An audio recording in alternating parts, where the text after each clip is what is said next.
everybody. I have today decided basically just to sit down and get a little bit better at spring jumping. Yeah, that's basically it. But because I'm trying to get better at spring jumping, my hope is that I might actually be able to talk and might be able to form a coherent sentence for some of this, because I'm just going to be doing the same thing over and over again. It may be the case that I can only actually, that spring jumping takes enough thought whilst doing it that I can't talk, but we'll see. Because I did have, I don't know, I kind of like talking about random stuff on these, and there was an interesting thing that I don't know, I was thinking about the other day, which again, it's, I don't know. So, previously did discuss like notions of stress, jobs, and relationships, and that. Oh, look at me! I don't actually have. I just assumed I would have had a Discord tab open that I needed to do something with, but I do not, in fact. I just put that in without thinking about it. I don't know why I want to go to Forbidden Valley. I think this is Nexus Tower. Now Crux Prime. Pretty certain it's Nexus Tower. It's Nexus Tower, yes, I think. Anyway, yeah. So, what I don't know, as a bit of a follow-up to that, I'm interested in hearing people's thoughts on this, as always, but, so yeah, when thinking about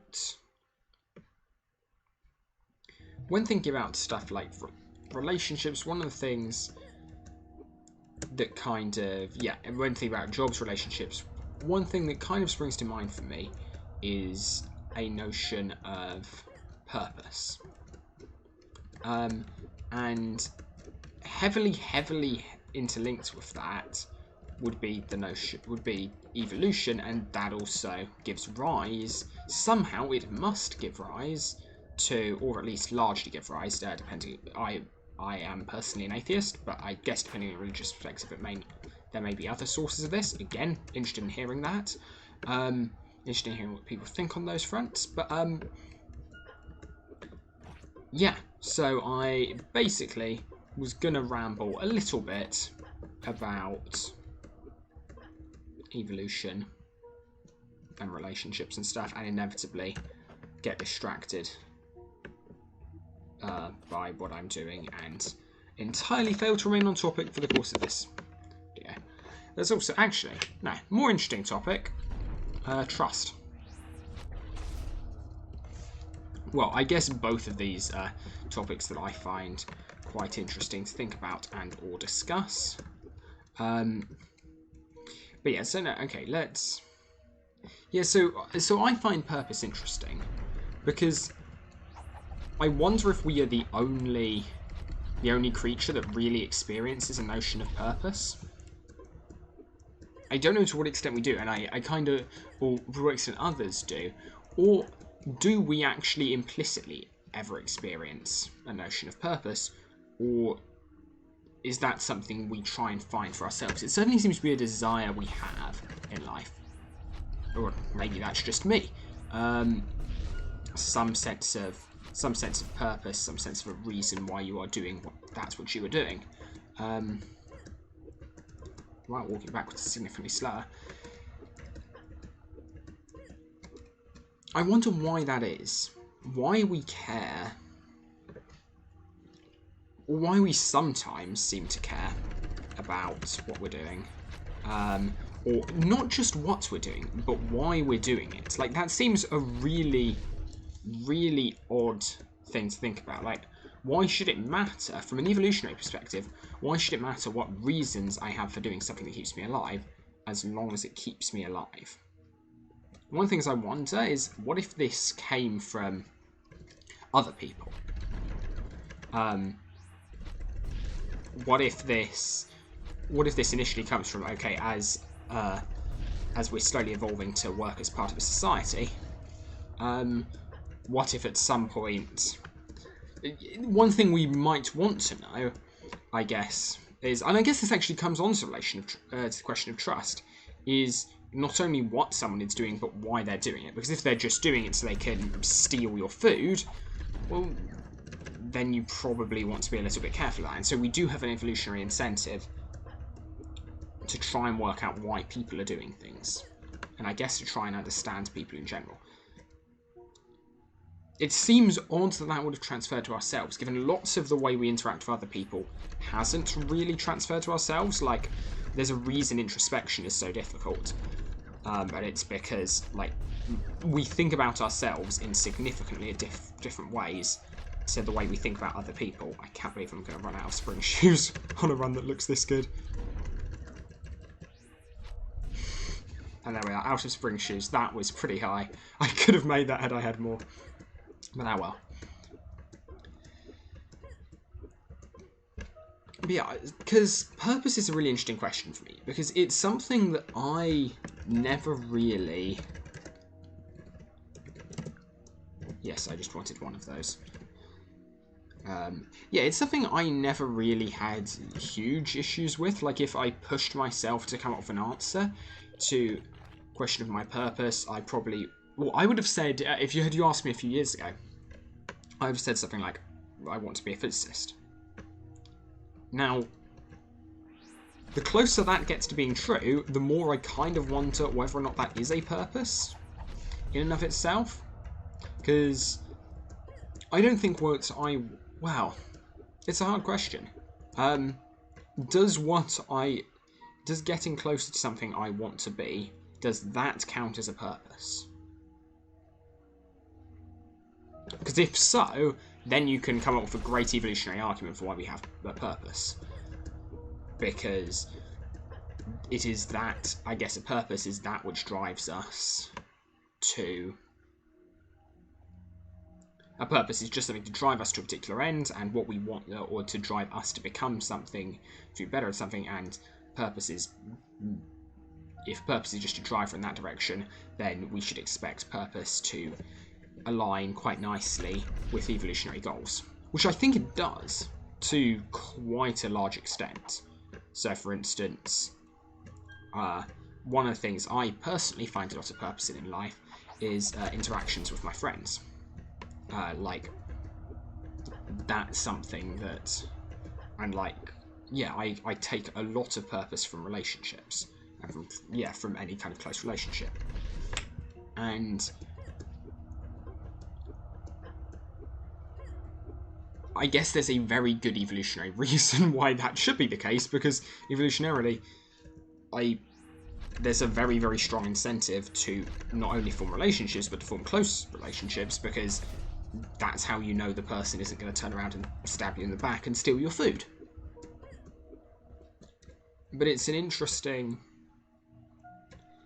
question. I am sort of very much just rambling. I had far, far clearer thoughts on what I might like to discuss and something like this, but I don't have them anymore. So this is what you get. But yeah, and so another question I always find interesting is that of trust. Because how often have you told someone you trust them? Or, yeah, something like that. Or you've used the notion of trust.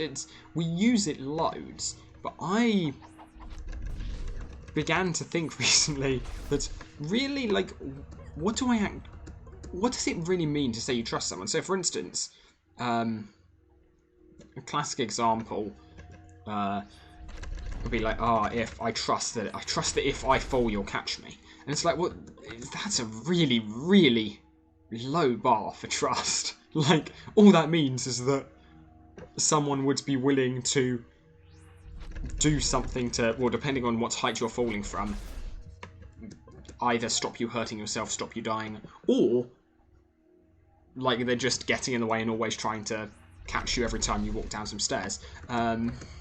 There's the whole thing about running effectively just being controlled and extended falling as well. Maybe they wouldn't let you jog. But yeah, trust always, it always seems to me like it's discussed in huge generality, and it seems very specific to, like, would I trust a particular friend to catch me if I were falling from a great height? It depends. I don't think that's a measure of the closeness of our relationship. It's more a measure of their arm strength.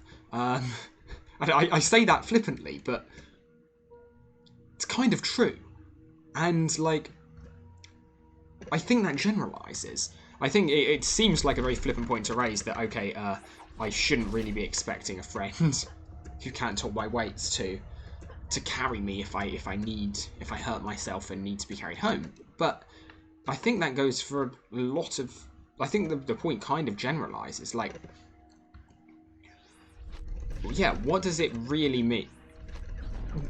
There are loads of different things you could trust someone to do for you, and I think when we say, I trust someone, I think we're really, really unclear. And a question I find interesting is, what does it mean to me to say I trust someone? Like, or what is the... Given that I trust someone in general is really vague, it could be referring to anyone, it could be I trust you to hold this bag for me, or I trust you, or it could be I trust you to have all of my credit card details. There's two very, very different things you could trust someone. I guess one thing is I trust you to put...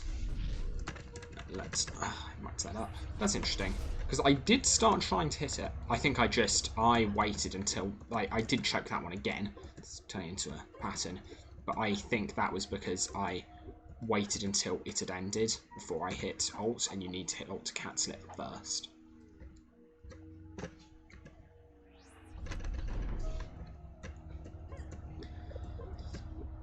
But yeah, trust seems very context specific, and I guess like the easiest definition of trust I could go for is do I trust someone to...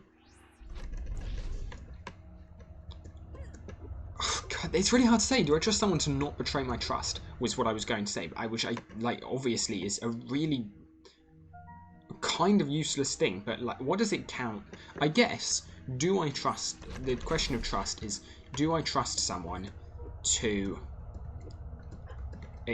Do I believe that without me, someone would continue to act with my interests, or as though I was there?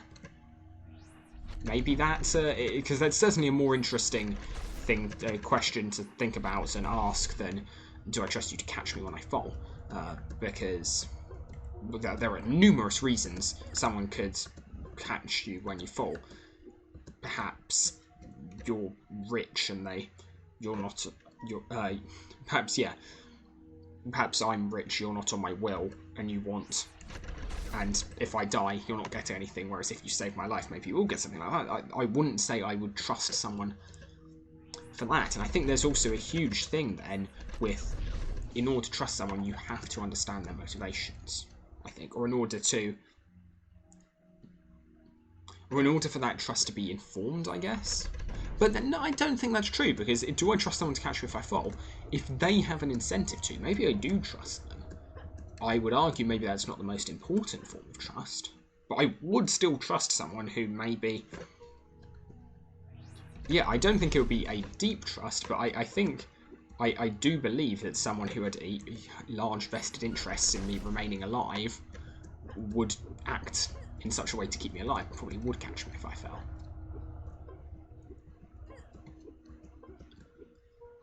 So yeah, I find trust an interesting concept, because it's something that I know I personally toss around quite a lot without really having a well-defined idea of what it means to trust someone. And again, very interested in all your thoughts about this. But yeah. So yeah, this also comes to this issue of purpose. And I really wonder why it is that we seek purpose. Because it seems to be something fundamentally human.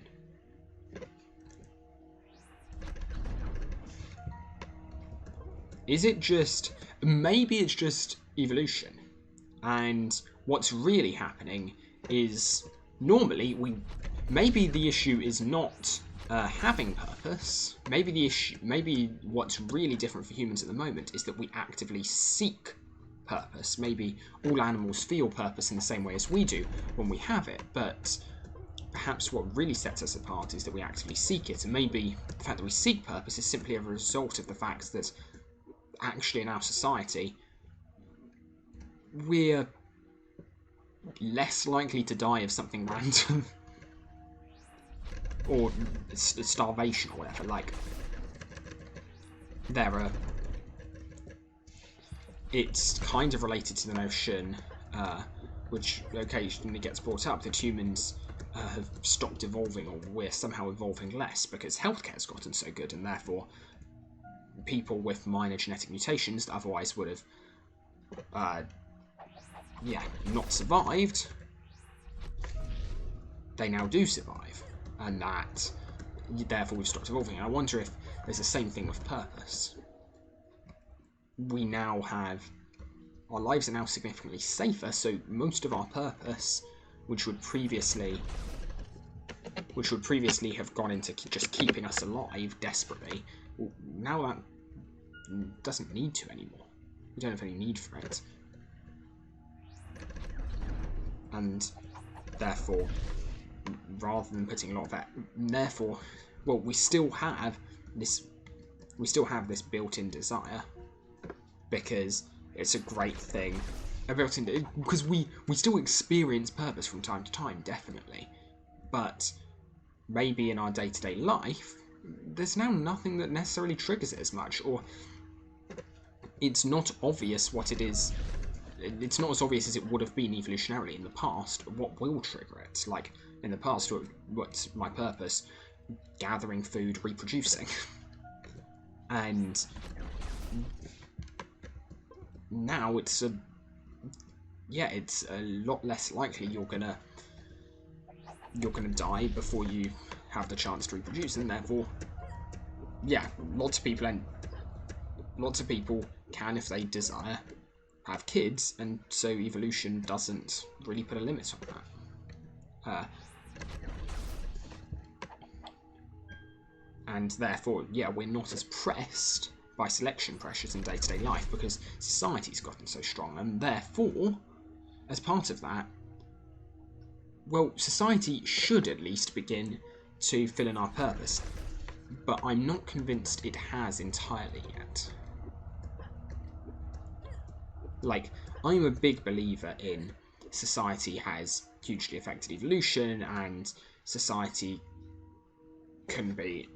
we can attribute loads and loads of things in the way we are to society. Big believer in that. And how there are selection pressures that arise when you're part of a larger group of people that means, okay, there's not necessarily the same selection pressure for me to be the best fighter or anything, but there is a selection pressure for me to be perhaps trustworthy. Because now there will always be some good fighters, but we really want, and good hunters, whatever. And so we actually need hunters less. What we really need to know is that those people who aren't hunters won't be going and stealing all the food for themselves. And so, that's a relatively easy route to arguing some evolution of altruism for one's tribe. And then obviously that extends slowly over time, and arguably it doesn't. And arguably it continues to extend. I was just spamming alt the entire time. Obviously that didn't work. Arguably it has continued, and hopefully will continue to extend with people slowly getting better at considering the needs of others, and a slowly expanding circle of what counts as our tribe. I'm interested in when that will end, because eventually at some point it will. Eventually there will come a point in time where the circle of who we count, I'd argue that initially our tribe was a close family group, because that helping them to survive would increase the chance of, at the very least, genes similar to ours being passed down, or if not directly ours, because helping your kids survive significantly improves the odds of having your genetic material being passed down, because obviously they have it. And therefore there's a great selection pressure towards parents keeping their kids alive.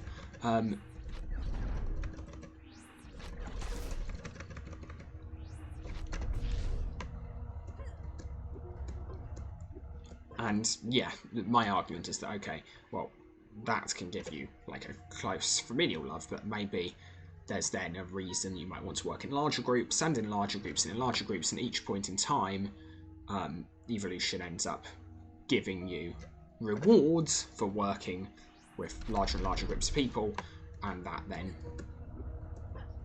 can give rise to something at the very least approaching altruism. Something at the very least that looks like altruism. There's a little bit of an argument to be had. Is it really altruism if you're getting a dopamine rush for it? Personally, I believe that it doesn't really... I can't believe I didn't make that. Personally, I'd argue that's sort of a moot point. I think what we most commonly observe as altruism may well just be... I don't think I can tell the difference between someone who is being altruistic for a dopamine rush and someone who maybe gets literally no happiness from other people being happy and just does it for their own ends, or like, well, no, not even for their own ends, just does it entirely altruistically. I think I see fundamentally someone as being altruistic if they take pleasure in other people's happiness. But perhaps that's just me not being sufficiently altruistic and being like, well, let's see as altruistic the thing that is at least closest to where I am, given that this true altruism, in inverted commas, is not something I experience or understand. Maybe it is just me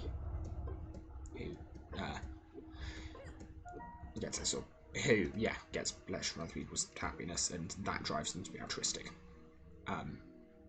There's, of course, in any time when I go on a rant like this, there's always the point to be brought up: does the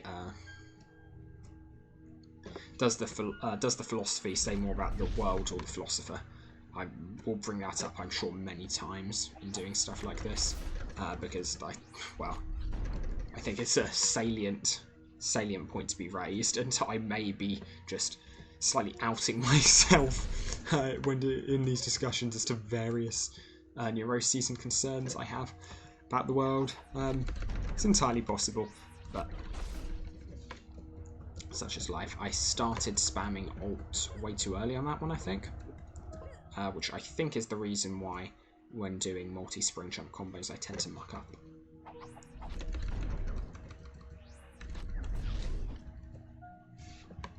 I think I have a tendency to keep spamming alt after I've pressed 5.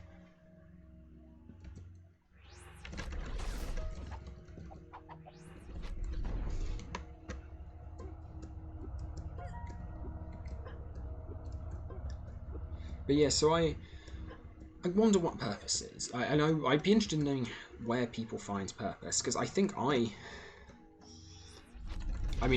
can trace the roots of the purpose I find in my life heavily back to an evolutionary standpoint. So I think I would say I find purpose in A, physics, and B, close relationships and family, or actually more the other way around. It's primarily I get most of my purpose from close relationships, and I arguably have a slightly unhealthy relationship with physics. But it's an interest.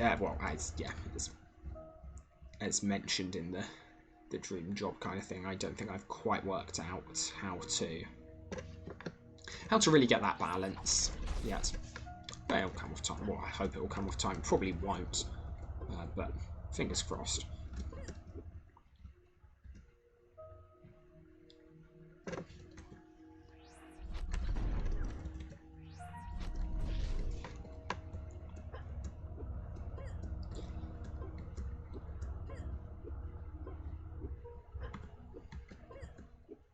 But yeah, so I think there's definitely a question to be asked.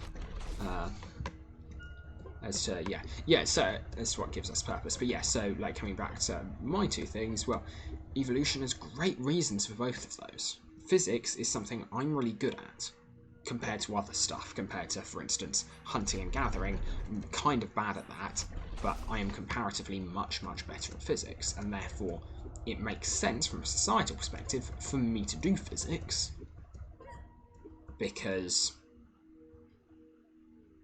that's the way I can contribute most to society. I'm possibly not the best person to be making the bows, arrows, and to be using the bows, arrows, and spears, or even to be making them, but maybe I can come up with a better way of making them, such that the hunters can better provide for society.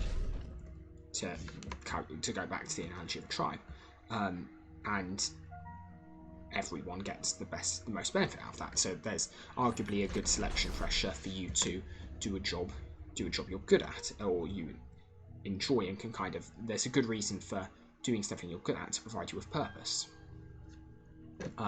Then there's a really kind of obvious and easy argument to be made for why close relationships should provide purpose, and it's just the same evolutionary argument for close relationships existing in the first place, which is, well, there's a huge incentive to be able, I'm going to use trust here in the sense of trust someone to hold your best interests at heart even when you're not present physically, or to take into account your interests even when you're not present physically. And there's a huge evolutionary incentive for that, because of course, well, not everyone can be everywhere simultaneously, and so you're going to have to trust that when you spend all that time developing these bows, and when the bow person spends a lot of time building them, and you give them to the hunters, that the hunters are actually going to give you some of the food they make, or they find, and there has to be some level of trust there in order for society to function, in order for you to get the evolutionary benefit that it can provide. And so arguably you can build relationships up out of that, and hey presto, there's a good evolutionary reason for us to find purpose in relationships. So maybe that's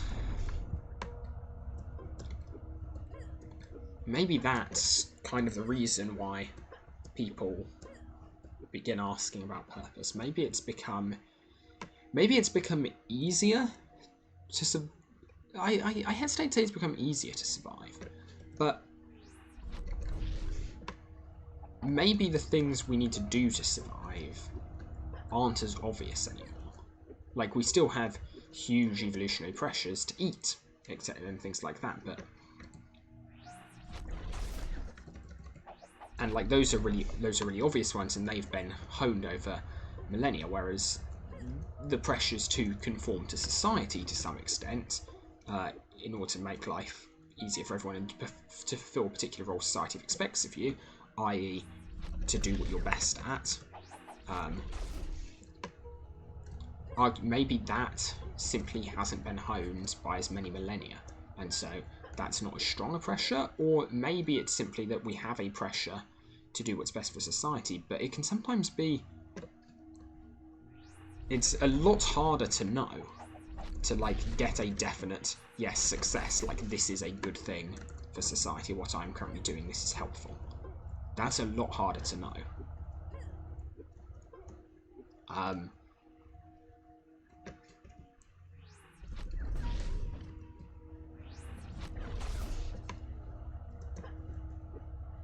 And so, yeah, maybe it's a case of actually, whilst we have huge reasons to try and work for the good of society, maybe we don't have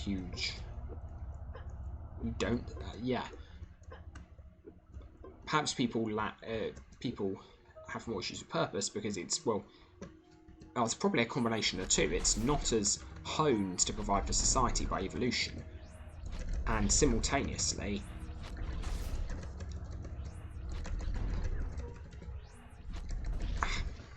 it's obviously I stopped talking there to do that, but I mean, you could see I was making like pretty constant height gain. That was pretty good.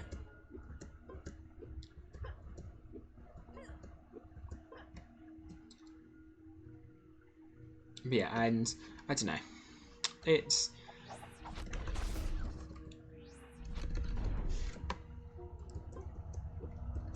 there are definitely arguments to be made for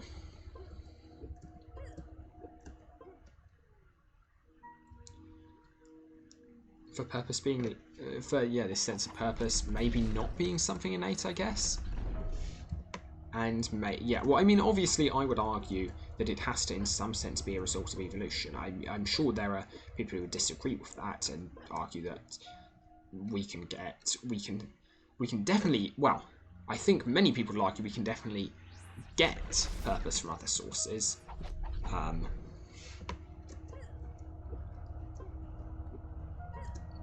There's still a question of where our desire for purpose comes from. Maybe it comes from those other sources as well. I don't know. Or maybe simply purpose is something evolved into us and we find purpose in these other sources. So I had some genuinely amazing discussions with a friend of mine over lockdown about his beliefs. He's a Christian, I'd say, relatively liberal, and was that? I don't know if that's exactly the right word, but yeah. Okay, I'm beginning to get a better sense of what I'm doing that's succeeding and failing with these jumps. But yeah, and we had some brilliant discussions, which really, I don't know, helped me understand it better. And what I find interesting is that this sort of thing I'm saying may sound like it's kind of taking away from the place of God to perhaps provide purpose or something like that. And I definitely don't intend it as like in that way. I definitely don't intend it as any sort of, oh, you don't need God to provide purpose because of all this. That's not what I'm trying to say. What I think is interesting that I got out from my discussions with him is he really has a strong belief, and it's a belief that I can honestly understand. Or no, belief is not the right word here, but a really strong sense of his relationship with God.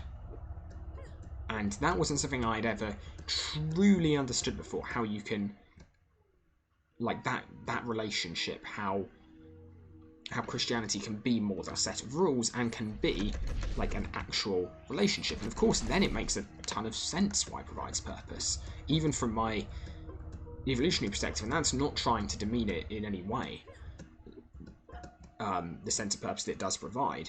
And that's not in any way to say that God doesn't exist, to say that I think evolution can still explain the purpose provided, because there's the simple argument that, okay, well, God put evolution into motion, and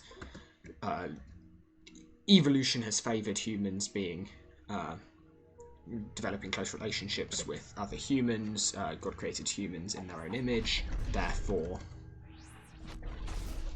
I guess there are very good religious arguments for why these should still be linked.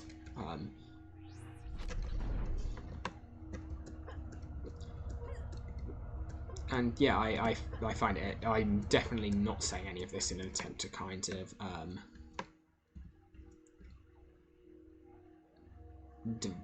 develop a framework without religion. I'm just, well, I guess to some extent I am, but it's not for the purpose of excluding it. More, I'm wondering where I stand on this question, and I personally am not strongly religious, but that doesn't mean I'm not interested in where religion stands on this, how religion fits in, because I think that's a hugely interesting. Well, so I guess this comes back to, for me, one of the ways I derive purpose. I think I got significant enjoyment out of these conversations because it was building, perhaps not like directly building a better relationship, but it was building understanding. And yeah, I think I get a lot out of understanding people. And so yeah, it genuinely, I I had understood a lot of the arguments before, but I never really understood, like, on an actual level where I could almost... On a level where I could almost more feel the arguments. Like, because there's a huge thing. The comparison I would draw is as a physicist understanding something by memorizing a formula versus understanding that formula intuitively. Unfortunately, as someone working in optics, I understand all the components of Maxwell's equations individually. I still don't understand them. Oh, I don't think anyone does, really. But, or maybe, again, that's the philosophy, talking more about the philosopher than the world. But,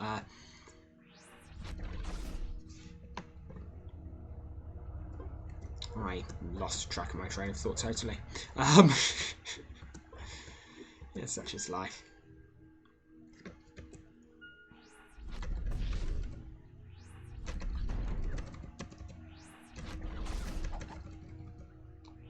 I'm trying to find, so all of my jumps come into like 3 classes, and one of them is becoming more and more common. So there's the class where, yeah, so there's that class, which is the one I understand the least. Which is the one where I start attacking before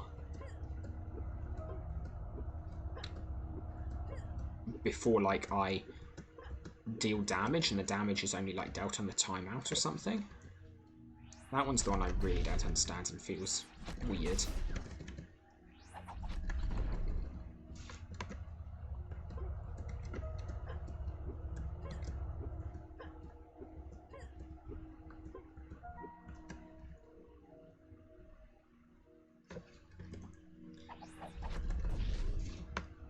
Oh yeah, perhaps I was just discussing. I don't remember what it was I was saying, but just discussing. Yeah,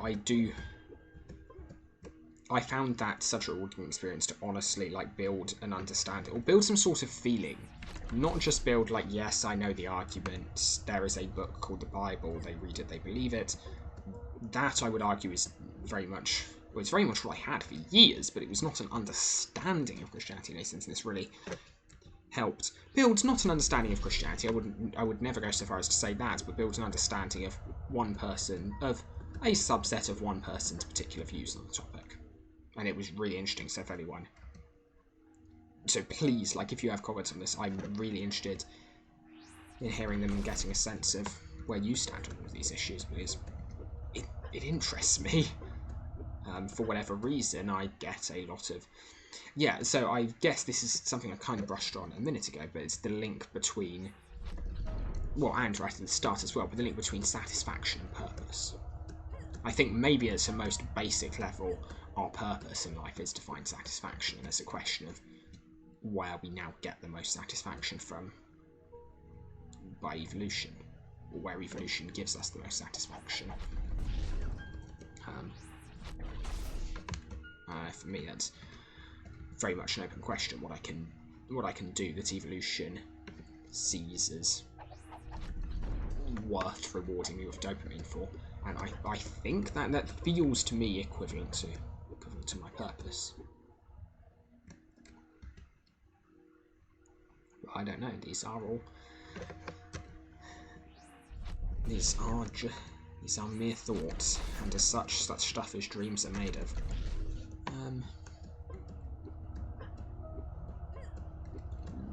Yes, I did just randomly break out Shakespeare. I'm not really certain why. It was completely irrelevant. Also, if you notice that I am slowly moving rightwards over the course of all of these attempts.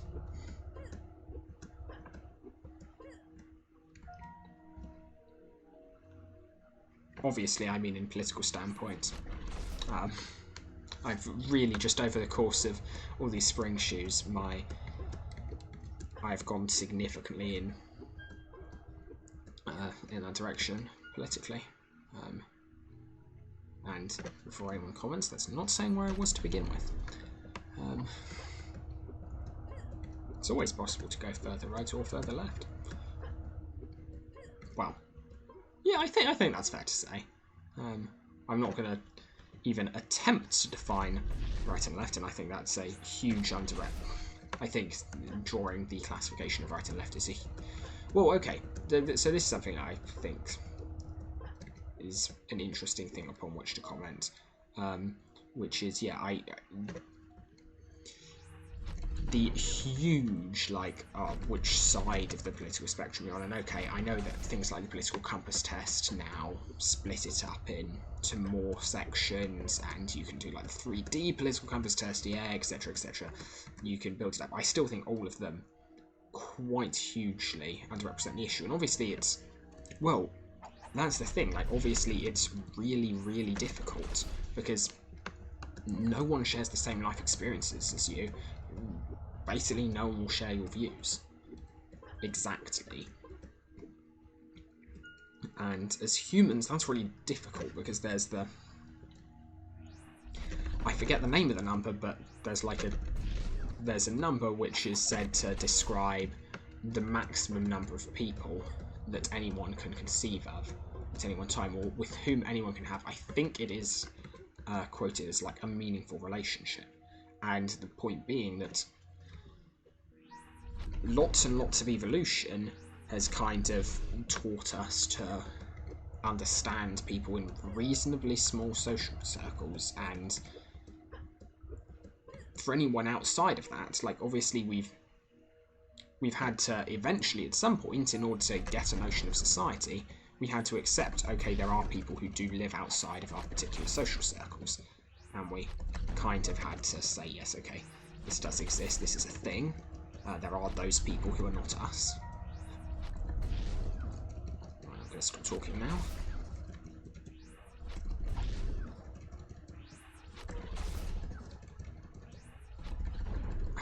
That was close. It's amazing how many spring shoes it also takes me for a single one of those. Like, that would be the most expensive out of bounds glitch ever. And as always, I lose my train of thoughts whenever I take a break like that. I take a break from talking about it and can't really concentrate on this.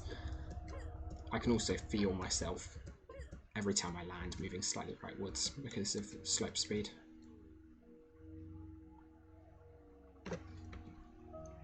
But yeah, I think there's a really good reason why we kind of make these divides, and it's because, yeah, from an evolutionary perspective, we have not, like, all this stuff with society, etc., is so recent, and you don't need to evolve like a clear picture in your head of every single person in society in order to do what's best for society. It helps to make generalizations. You can't. It's the fundamental issue with utilitarianism. You can't be you can't be truly utilitarian if you don't have all the information. Or, well, you can't act in a truly utilitarian fashion without all the information. I guess it depends on your precise definition of utilitarianism, but the issue is always going to be that the greatest good for the greatest number is really, really, really difficult to work out most of the time. And so we can normally only achieve an approximation to that.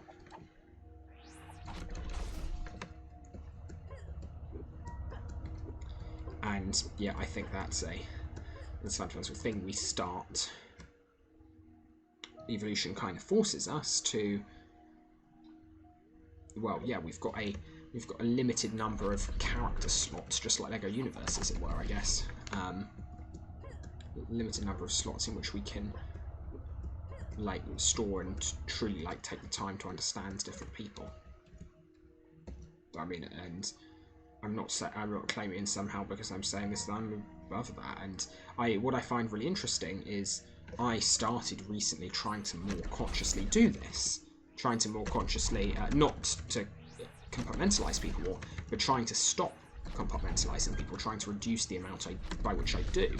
And the difficult thing is that it takes work, it takes time, it takes energy to really, to every time someone brings up an issue or brings up their perspective on an issue which you don't agree with, to kind of, or even if you do agree with, maybe they have different reasons behind it, and it takes a lot of time and effort every time that happens to really try and understand where the person is coming from. And like, just realistically, you can't do it with everyone all the time, which is because, yeah, it does take mental processing, it does take time, it does take energy, and most of the time there's not a huge amount of reason to do so. Okay, I'd argue that's the reason, more or less, behind the kind of standard online of interminable arguments between people, neither of whom really listen to the other person's point of view, and who therefore just go around in circles and deteriorate eventually into calling names and stereotyping, etc. He says himself stereotyping every user on the internet simultaneously, which I think is, well, arguably a great example of what I'm talking about. But then again, maybe that's just me. I feel that'd be a great name for this. For these just episodes where I'm just talking, maybe that's just me. Because I can never speak for anyone more than myself. I can try to, and there are certain issues with certain people I've spent a fair amount of time discussing, so I believe I could get a reasonable approximation of what they might have to say on an issue, but that's not most people, and certainly not most issues. And even having some sense of what they might say on a particular topic doesn't mean I understand why they might say it. So, my best friend and I, for years, had various arguments on topics of religion, and him being religious, me not being so, and I honestly am quite disappointed. Well, I say disappointed in myself. I'm not surprised, I guess. I was significantly younger then, but despite all of those, I got an understanding of the rhetoric. I got an understanding of the words behind the arguments that were brought up, and the logic behind them, and I could make them. That doesn't mean I ever truly understood them. And that was something that for ages I missed out on, and I hope I'm getting better at understanding. But again, it's hard to understand all perspectives simultaneously. I don't think anyone can. Okay, possible exception to supreme beings, who I suspect, well, many of whom I suspect by definition of their supreme being status would have that ability, but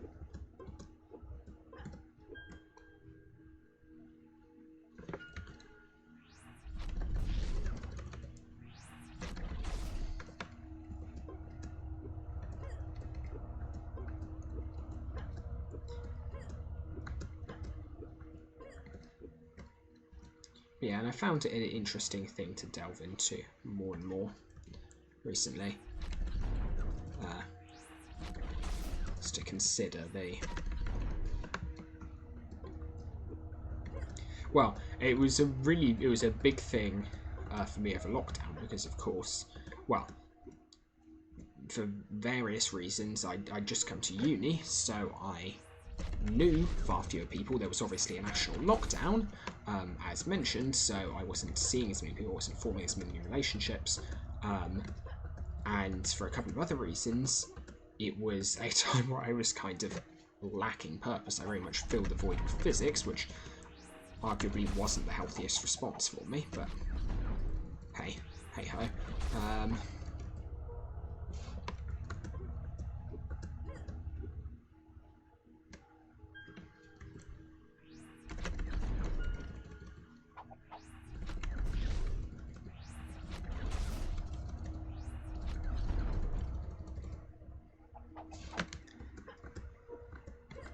Yeah, and it's become far less of a pertinent question for me now, which I guess means I've kind of found a little more purpose, which probably means I've found a little more physics and a few more relationships to care about.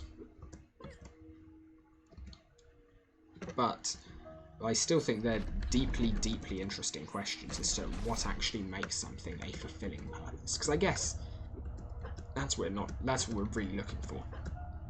When we say we're looking for a purpose, we're not looking for a purpose. Anyone can find a purpose, but it's the purpose which fulfills us the most.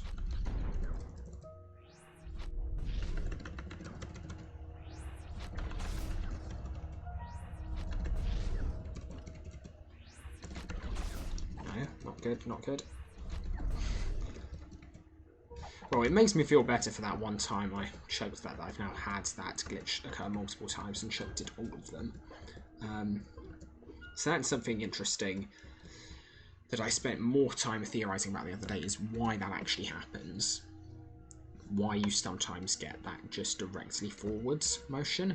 And what I think it is occasionally, for whatever reason, there's one area in Forbidden Valley where I can demonstrate this really nicely, but sometimes you don't get to the peak of your spring jump, and it just, like, it stops moving you upwards earlier. Why that is, I'm not entirely certain. Maybe it's an interrupt from a previous spring jump being called, actually. Because it never happens the first time. No, it's not true, because it does happen in this area in Forbidden Valley on your first jump, so. And that doesn't hold.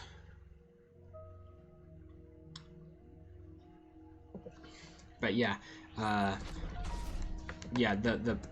prevailing theory at the moment is that the game basically just sets. What the game does internally is it basically, and some of this we know for a fact, is it basically just turns off your gravity and sets your velocity. However, what if at the point where it sets your velocity you are in fact touching something? And what if for some reason it doesn't recognise at that very instant that you're touching something, and so doesn't cancel your motion? Now this might sound a little bit weird, but in fact we know that happened at least one other place, because that's the bouncer ground pound glitch I discovered, which is totally useless, but it kind of works quite nicely for demonstrating this premise.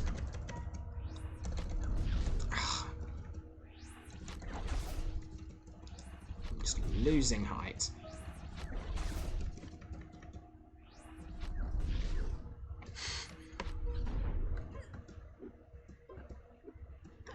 But yeah, so the idea is, what if that somehow weren't triggered? What if it didn't trigger the damage, but you still were touching the ground? What if somehow that collision, or maybe the collision was somehow triggered slightly before you entered the state where you could deal damage?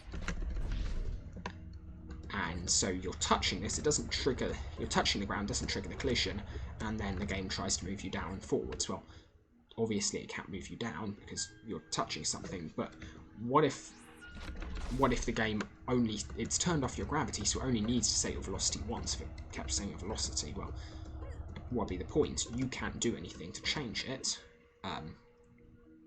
There's potentially a big question mark on, because I think you can turn your character around because it's done relative to your character. Not 100% certain. You shouldn't be able to now. You shouldn't be able to, though. Now, thinking of what I know about the skill behaviour. So maybe that was just me misremembering. But yeah, so that seems to be what's going on with that. Basically, you just move in line with whatever you were standing on at the time that glitch happened, which does in theory mean you could use this to just move upwards if you found the correctly shaped terrain and could manage to trigger this. And I have yet to trigger this, like, with any control whatsoever. I know it happens, I don't know why. I can't make it happen.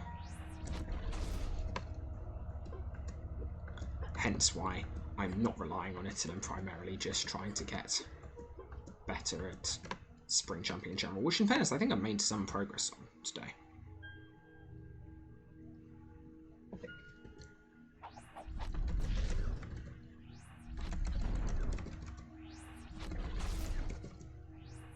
Probably mucked that one up. Okay, I know where I mucked that one up as well.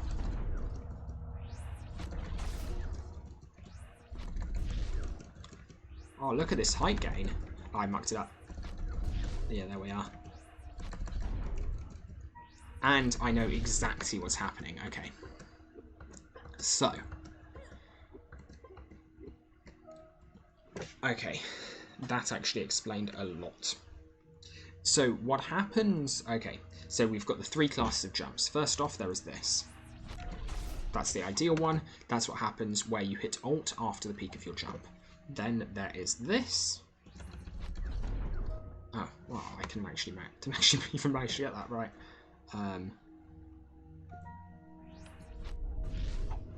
Great, how can I not manage to pull off? I'm trying to do the second class, and can. Basically, it's the one that I normally get when I'm just spamming.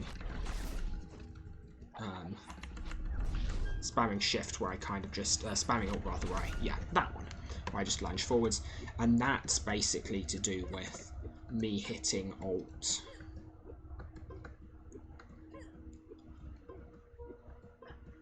It seems to be to do with me spamming alt on the way up. Now, the other class was the ones where so yeah, that one I started spamming way too early. And the other class were the ones you just saw, which in fairness I recently did manage to trigger by spamming early. But yeah, it's that class which they can arise... Yeah, they arise basically when I hit 5 and haven't stopped spamming alt yet. So, yeah, they occur when I think it's probably in like the middle of a combo at the point when I start moving upwards, whereas the one where I just lunge forwards occurs when I'm at the top and I'm kind of in the middle of a combo. So, as long as I just really clearly differentiate and like stop spamming at the right points in time, then in theory I should actually be able to pull these off much better. Because that's the pattern I'm finding, and that makes sense. Well, to some extent.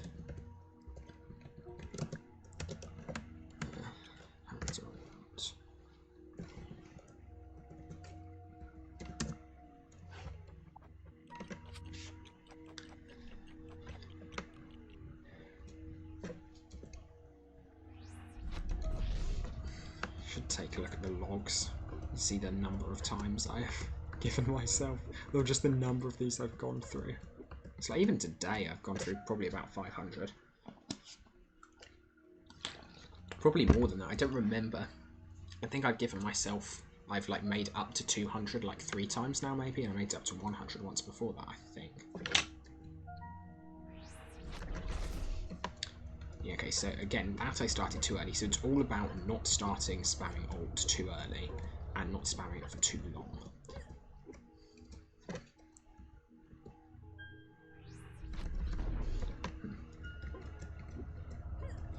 Yeah, those feel like they tend to occur when I start spamming around the peak of the jump. I'm not certain exactly why. I think the issue there, I think the reason why I can... Okay, theory time. I think the game doesn't check whether or not I'm attacking, whether or not I'm on the ground after the first attack, at least when I'm using my spear. So what that means is that as long as I convince the game I'm on the ground for the first attack, all of the later attacks it will continue to think I'm on the ground for. Now, if there's a slight desync, so what should happen is the spring shoes, I should get unstunned the second I reach the top of my, flying upwards. But if that doesn't happen exactly, if I'm kind of released from the stun slightly before my upwards motion stops, then what will happen is I can attack first.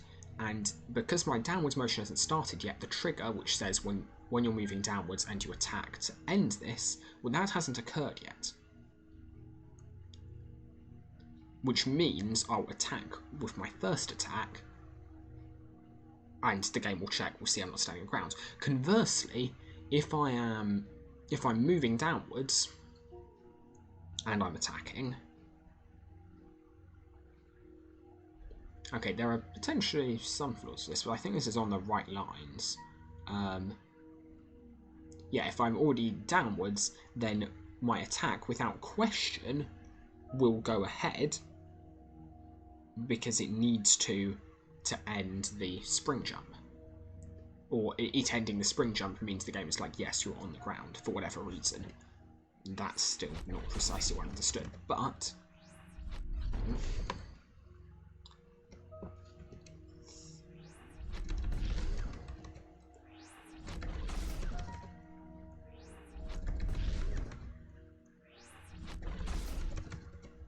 Wow, I'm lagging loads. I'm not certain why this is.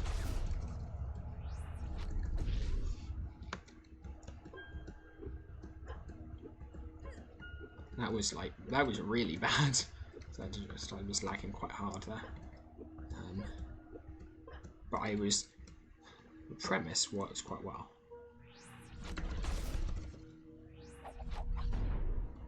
What's going on? Why am I suddenly lag spiking so badly? Note the lag spikes also seem to be somewhat correlated if I actually make it like this.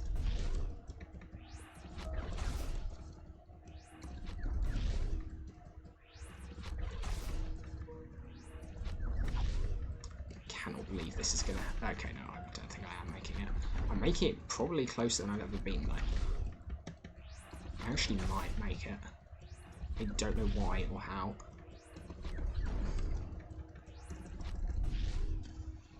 I think that was it. I just stopped too early. Because I'm fairly certain I was at the right height for that. I don't know why I was lagging out so badly. But whatever it was, just keeping doing what I was doing worked. Let me just check Task Manager. See if there's something going on that's taking stuff up that I hadn't considered. Streamlab is taking up a lot of CPU, and that makes sense. LU is taking up most of the remaining CPU. That makes sense. There's a thing called System 32 using up a lot of CPU. Should probably end that. Don't like sounds like it's probably a virus.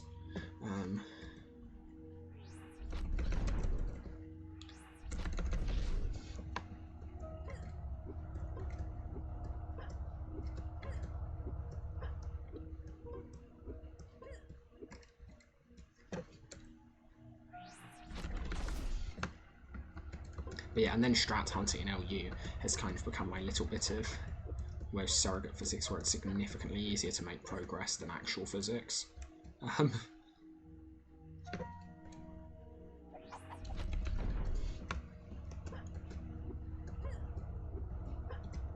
It's like, it turns out physicists are like quite clever, so they've done most of the easy stuff. Which doesn't leave me with anything, because I'm not that clever. Like they've done, there are some very, very, very cool pieces of physics people have done. It's like stuff I wouldn't have. So yeah, I recently, for work, started looking into sub-wavelength electromagnetic resonators. What this basically means is, okay, so imagine a guitar string. And imagine you pluck it at the centre whilst holding it at both ends. And it makes that reasonably characteristic shape. The sine wave shape. Yeah, it makes that... Yeah. Hopefully you know the shape I mean. That has a period of... or... That shape corresponds to what if you had two waves going in opposite directions, and they both had, wow, nice, and they both had double the wavelength of the length of your thing. And turns out that kind of everything that like resonates with a wave, in some sense, works like that. So basically, the issue is that. I can't make anything. I can make things resonate that are that have shorter wavelengths, because obviously, well, if something reaches 0 more often, like if something reaches 0 in the middle of the guitar string, well, brilliant, that's also a way the guitar string can vibrate, but it has to reach 0 at the edges. So there's a maximum wavelength it can have, and that maximum wavelength, that can be supported by this within the medium is, well, it's on the order of the length of the medium itself.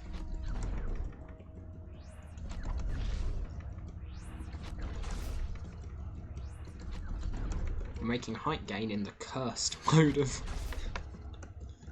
the really cursed way of doing this spring jumps, but yeah, and so what it turns out is, so the way I used to think about metamaterials was, okay, we're designing miniature circuits, and I kind of just put into my head, yes, circuits, I know how circuits work, and just, yeah, it's somewhat easy. But then, of course, well, circuits aren't really separate from any other media, and what it turns out is that what really happens is that the metals involved in making these circuits, they act like... So, basically, the reason different guitar strings vibrate at different frequencies is because, well, even when they're like operating in that simple mode where they're just plucked at the very center and they've just got that sine wave, the reason they go different frequencies is because waves have different lengths, waves at the same frequency have different lengths on different strings, and therefore the frequency, whilst the wavelength is fixed, the frequency doesn't have to be. The frequency is a function of both the length of the string. The frequency, yeah, a function of both the length of the string and the speed of the wave on the string. Both of those are important. I hate how well this is working. Just proof that actually nothing I do makes a difference to these. That still seems pretty high, yeah. And basically what happens is it turns out that, yeah, basically the wavelength at which a particular frequency operates is larger in certain media, smaller in other media, and because you're limiting the wavelength of a frequency in certain media, you can make things resonate at... There's normally, yeah, this issue that things need to have... You can't make something with a really large wavelength resonate in a really small space. At least with like a standard material, where like the wave speed is pretty much the same inside the material as out of the material. But if you've got something for a really, really different or weird wave speed, then that's no longer the case. Really, really hate how this is lagging out, so I'm going to unplug my computer and hope that stops it. I don't think it will, though. I don't know why it's just started to do this.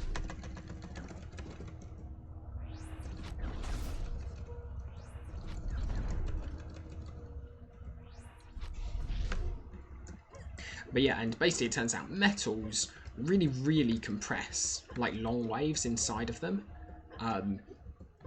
And so therefore they can be quite small, they can be quite thin.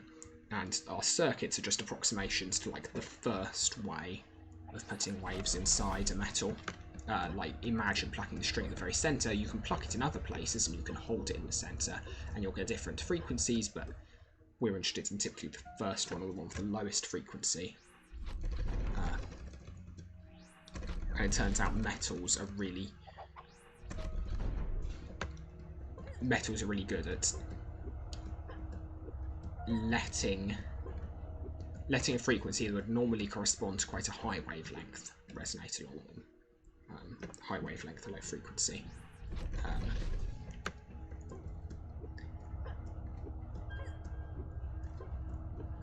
don't know why I started talking about this, but it's interesting because, well,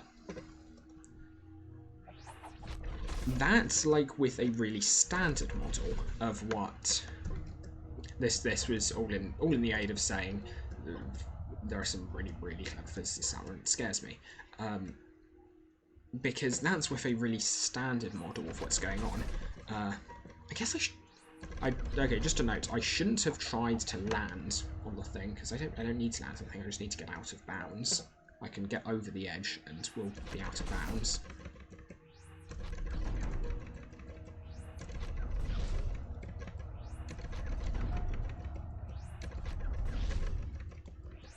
Actually building up heights. I feel like I'm building up some. Not anymore. Okay, that's interesting. I did turn around in midair there, but I didn't stop moving in the direction, which suggests that that thing I thought I was turning in midair actually wasn't that one time. But yeah, and there are some like really, really clever people who began to come up with theories of, well, actually, how could we make things that are, with which a wave resonates, that are smaller than the wave itself, and which don't like make these assumptions. And people have done some really, really interesting stuff and like have come up with ways of like overlapping multiple resonances, because basically the idea is that in order to get something to resonate, it needs to be, you need to confine it somehow. Like the important point of the string was, in order to get it to resonate at a particular frequency, it had to be confined at both ends. If I take a guitar and cut the strings at one end, well, obviously it's not going to make the same sound anymore.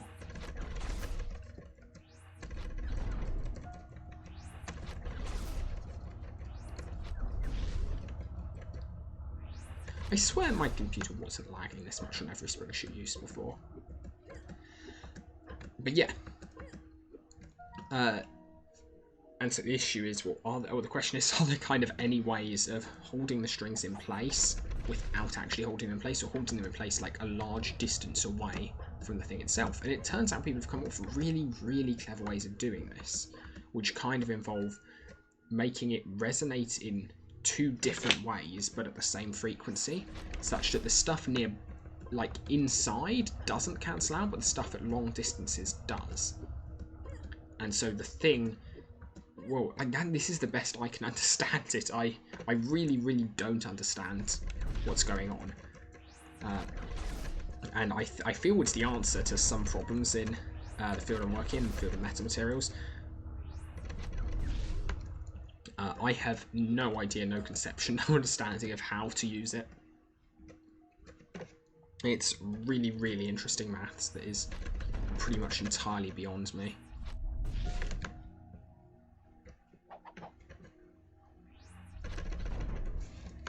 Yeah, what I'm wondering, in the certain...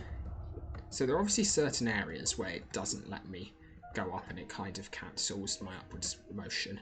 Like that one area of invalid. But what I'm wondering is, if here, maybe what's happening is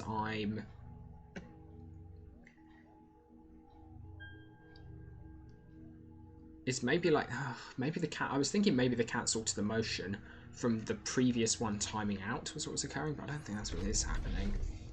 There's no reason that should be. I guess maybe if I were timing my alt precisely at the height of my spring jump, then I'd be effectively doing two things at once. I'd be hitting the ground. I'd be pressing alt right as it were changing over, and maybe that would cause some issues, because we know that's caused issues with the ground pound bounce glitch.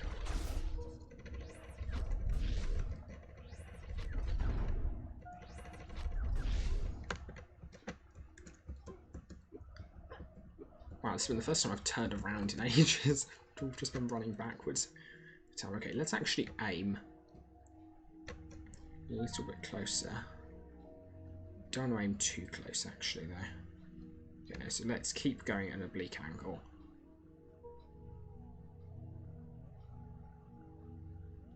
Let's aim a little bit better. And wow, that was worth it, that setup.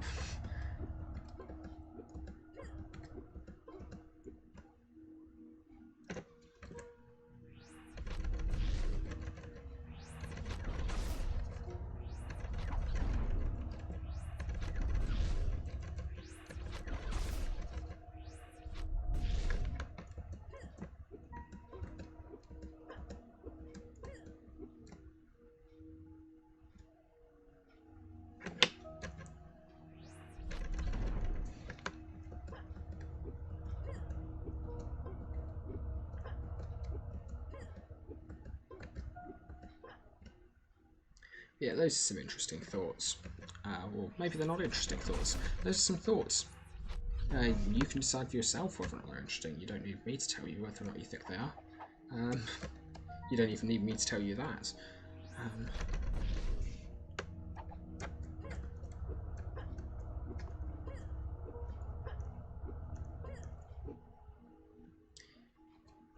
To clarify, I meant everything else. I did not mean the spring jump stuff. Maybe you do find that interesting.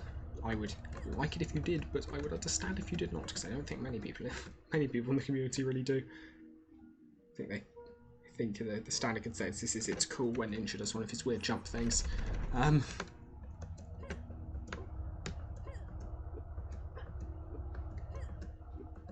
I don't want to have to be there whilst he tries to do it. So I don't know why you're watching, actually. Maybe you're not. I do, in fairness, as of recording, have no evidence that anyone is.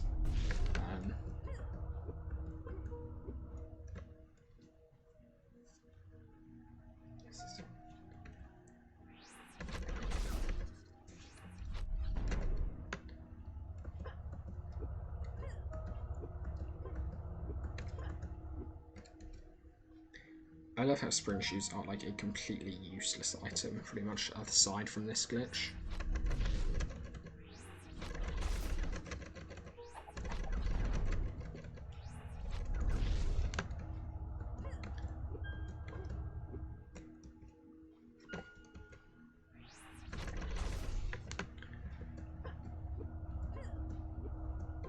I feel like my game's lag out more for some reason, and that's changing what determines when I get the 3 behaviours shown earlier.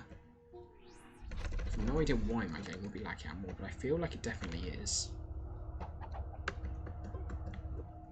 Because I wasn't having those same issues on the... with lag on like my first run that got close.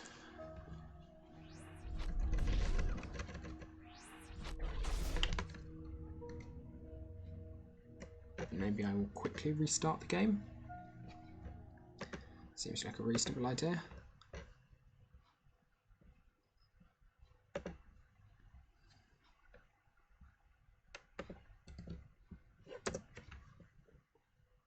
Wow, I've been doing this for 1 hour.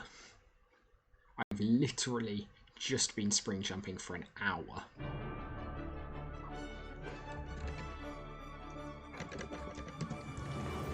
You lot have been watching me. Well, okay, again. I have no evidence, but the thing is, nobody knows. I also, yeah, most likely you haven't been watching me, you've been listening to me in the background of doing something. I hope you have not been watching me do this for this amount of time. I hope that at most you have heard when I've gotten a little bit excited and watched then, and have watched me at no other point.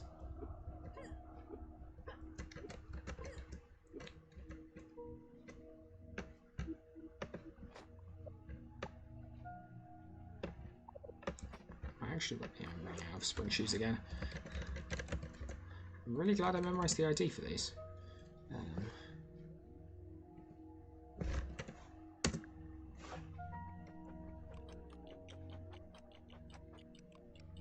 For anyone wondering how Olivia Nightshade can do all those really good deals compared to Heimlich Stew Blaster, you're looking at the reason.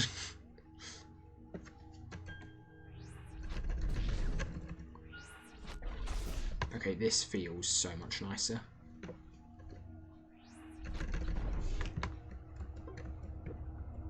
It's feeling a lot smoother. There's none of that halting.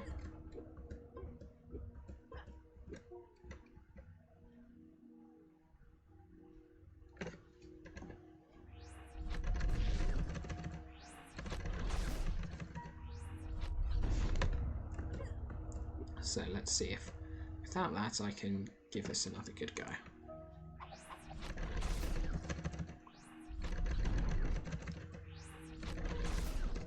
I knocked it up there. Did I? No, I did not. And look at that height gain, honestly. That was some pretty good height gain.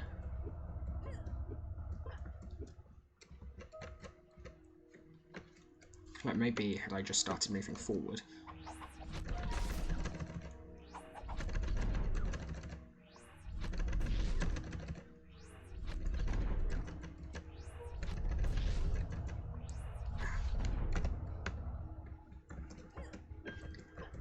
think in part it's reaching the stage where or at least the aim is to reach the stage where I don't watch my character to know when they've done their second attack. I just kind of know the timings. Obviously, I did not demonstrate that there. But I think that's the aim, and it's kind of... The aim of this was to get used to the timings, and now I think I just know which timings it is I want, because of course it's hard to get used to timings when you're not certain what works and what doesn't.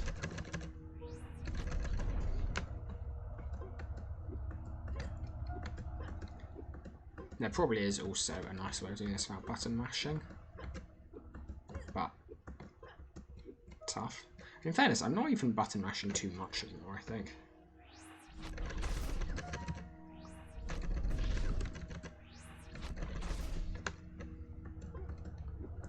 So yeah, that was, again, I think a case of I started spamming alt too early. Really need to wait until I peak before I start. Well, no, I think that's the flaw. I think I normally wait until I'm at the peak, rather than waiting until I start moving forwards.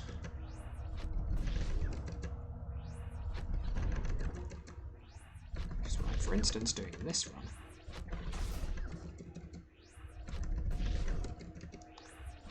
I think that's arguably what sets apart my good and bad runs. That was so good.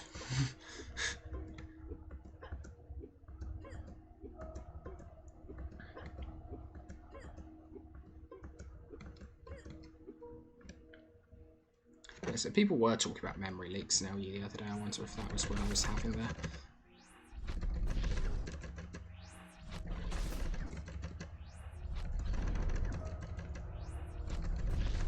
I think there's also audio cues that I'm picking up on without realising.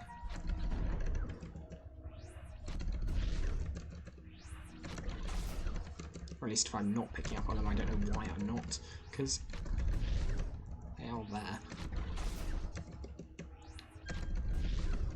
They are good.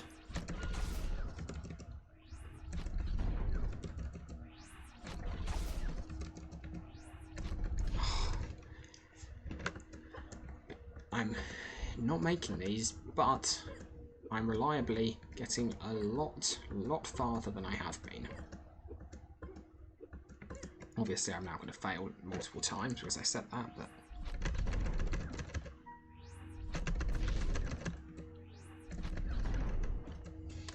The difference really is waiting till I've started moving forward, I think.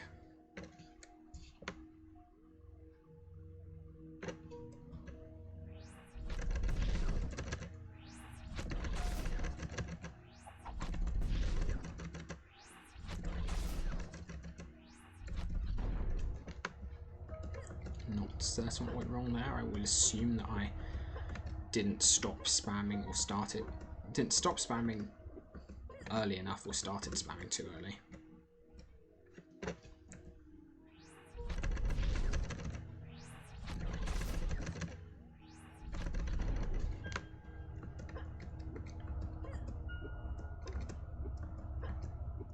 Shame that it was two very, very good runs in a row.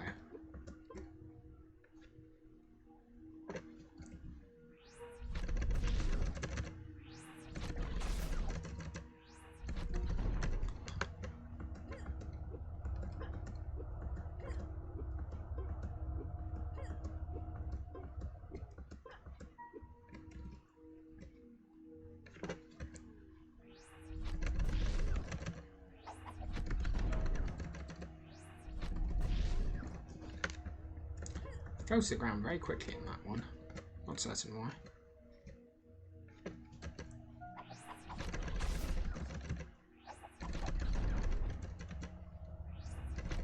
Yeah. So I think part of this is what I'm taking as my cue. And I think I think the difference between good runs and bad runs is whether or not I am actively taking me moving forwards as my cue.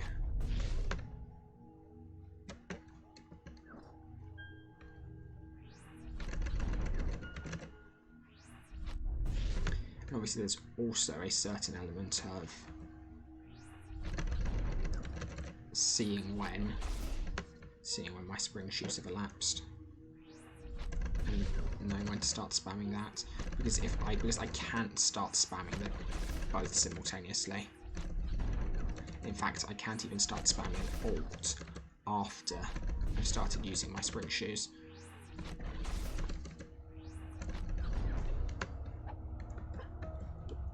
I wonder if arguably I could start further down, given I've been doing some relatively good height gain in these. Yeah, it turns out that it is kind of too difficult for me to keep a conversation going that's not about this at the same time as doing this. Maybe it will be when I kind of have a better sense of what's going on.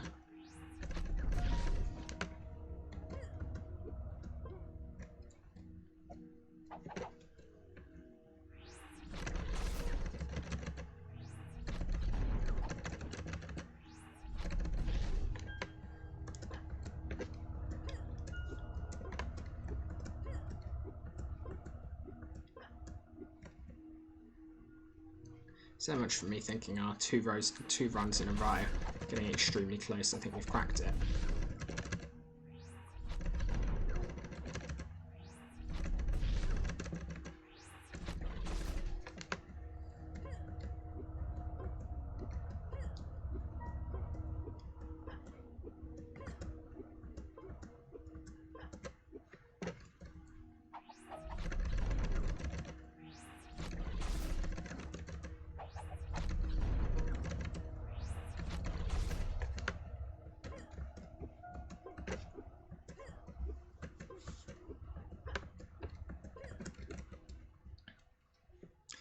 I also need to remember I don't need to gain height, I don't think.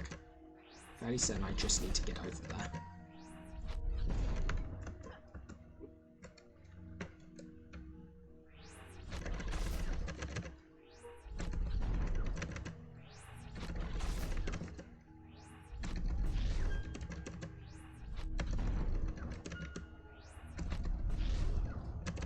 Don't know what happened there. Something weird did.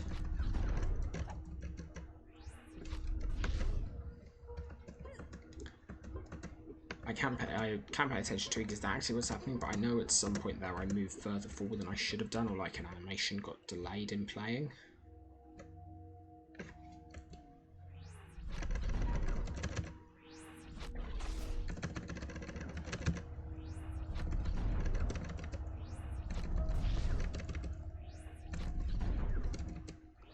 Don't know why I fell there. That was a real shame. Again, quite a good run.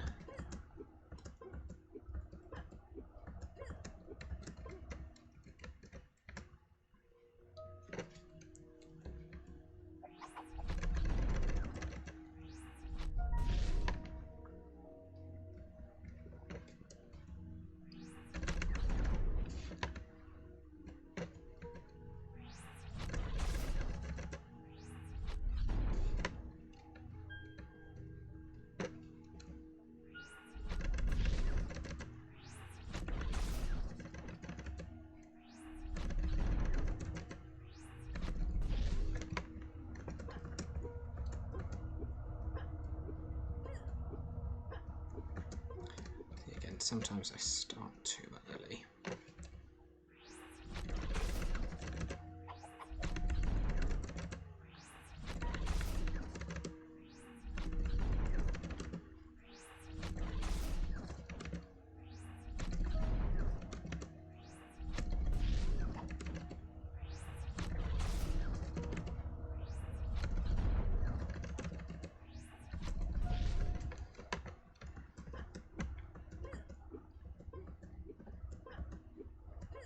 But it's interesting how this has come on from where it started.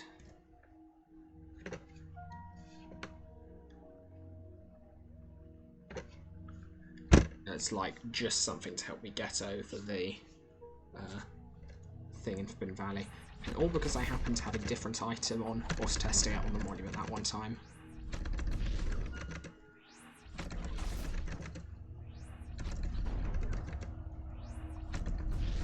because when I first discovered this, I did not think it would be able to be used for anything like this.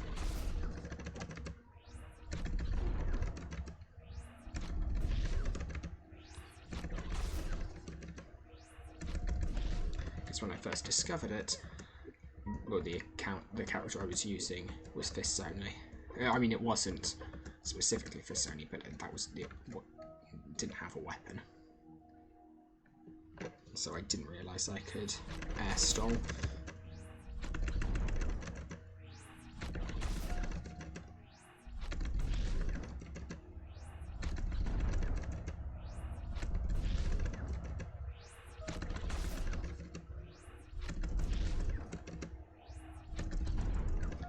Okay, maybe.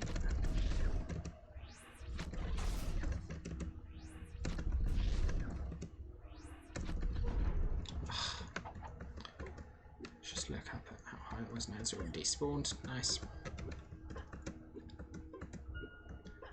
So good. Oh, so good. We're getting so close.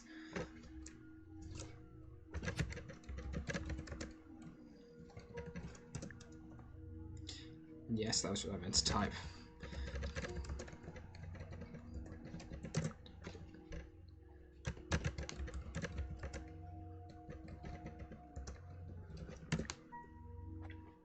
That was also not what I meant to do, but it doesn't have to be a nice even number.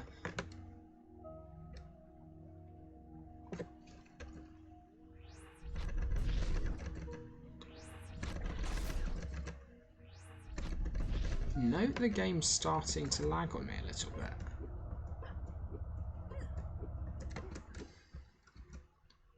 I mean, now I know I can restart, I definitely will. Yeah, it's lagging at the start of using these. I wonder if relogging fixes it.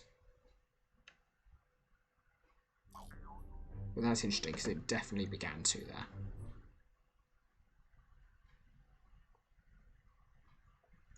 It's annoying that lag makes it harder. I'd hope lag would give me... Well, I'd hope the game would be done on frames so lag would give me more time, but evidently not.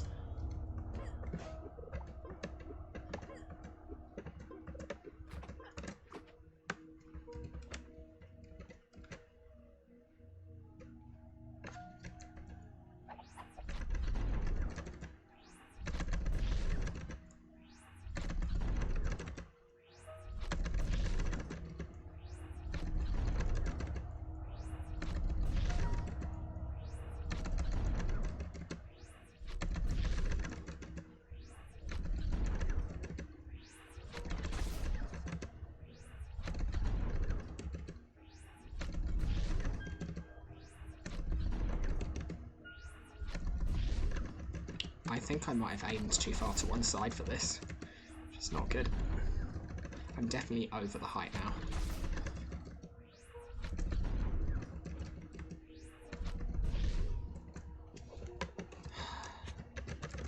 That was high enough. This is the second time I've been high enough, I think.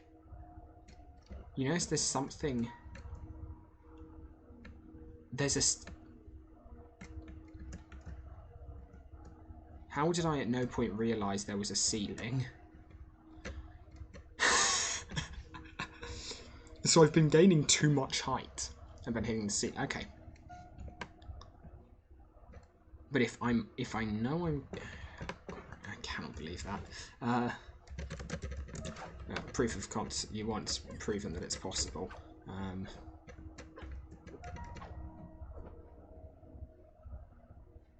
Yeah, look at that height gap. So this was... I was hitting this with my head. Oh, okay, I might set that up.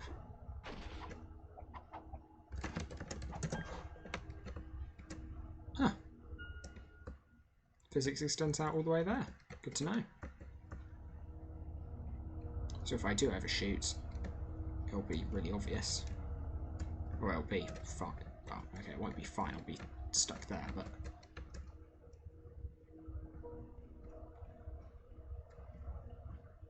Yeah, so, okay, that was how much further across I was. So basically... Yeah. Yeah, note that... I can't believe I was that high up, actually. Yeah, note that I never realised there was an invisible ceiling up there in my testing of this. Just because it was significantly higher than where I was at. Like, just look at it like this, and like this, and like it's up here. So I've got a window. It's not a bad window. How far along does it go, I wonder? Oh, wait a second, I can fly. An easy way of testing this.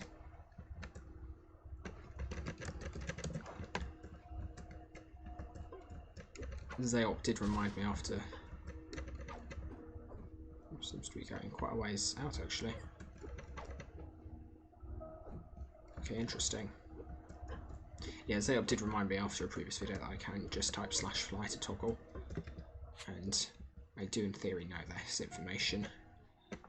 Now anyway. I don't think...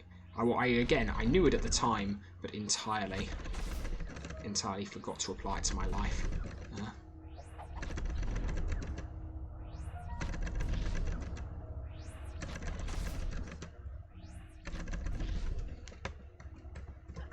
And I suspect this will happen again with this.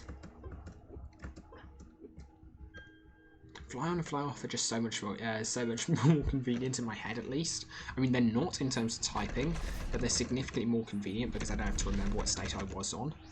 Like, if I get them as part of my routine, it'll be great because, like, it's really obvious which state I'm on.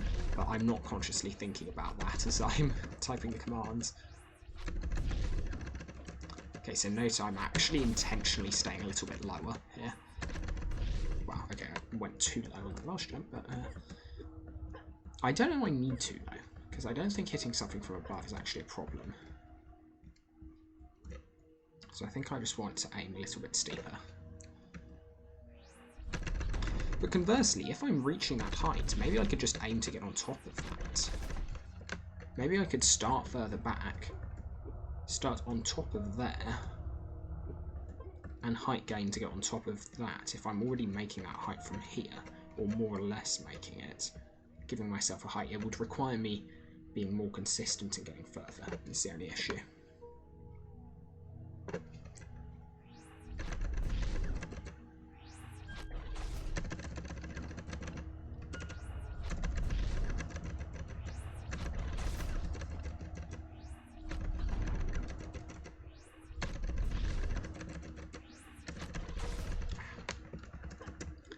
Started spamming out too early.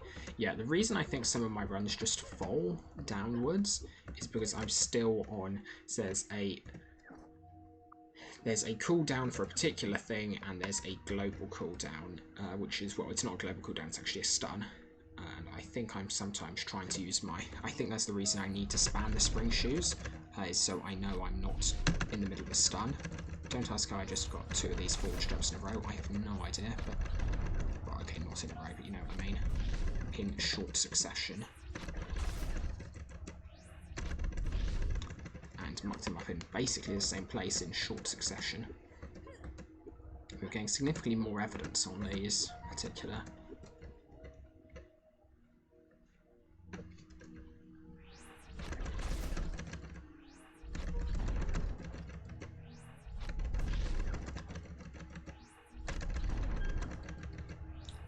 Feeling a little bit of lag.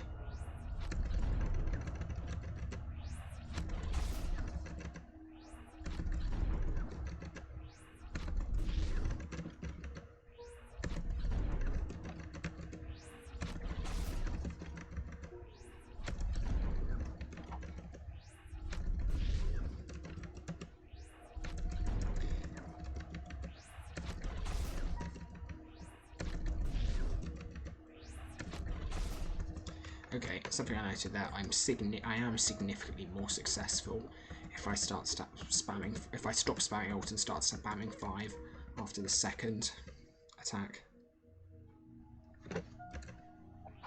A lot of me not making much distance there was because I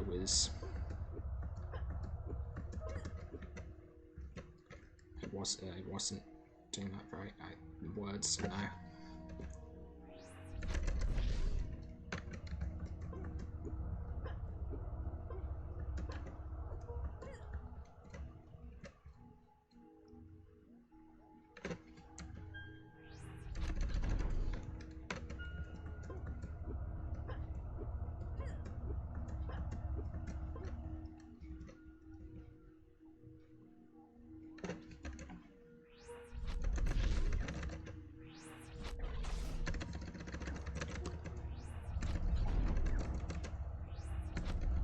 Something about however I'm setting up that start is giving me lots of these horizontal ones. Don't know why.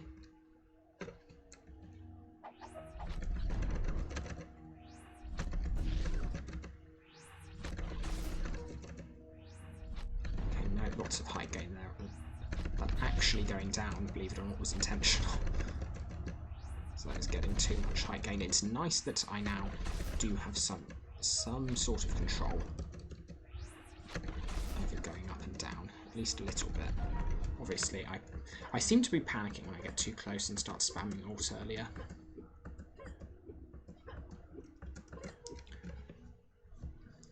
I guess I'm more concerned of falling the closer I get, maybe.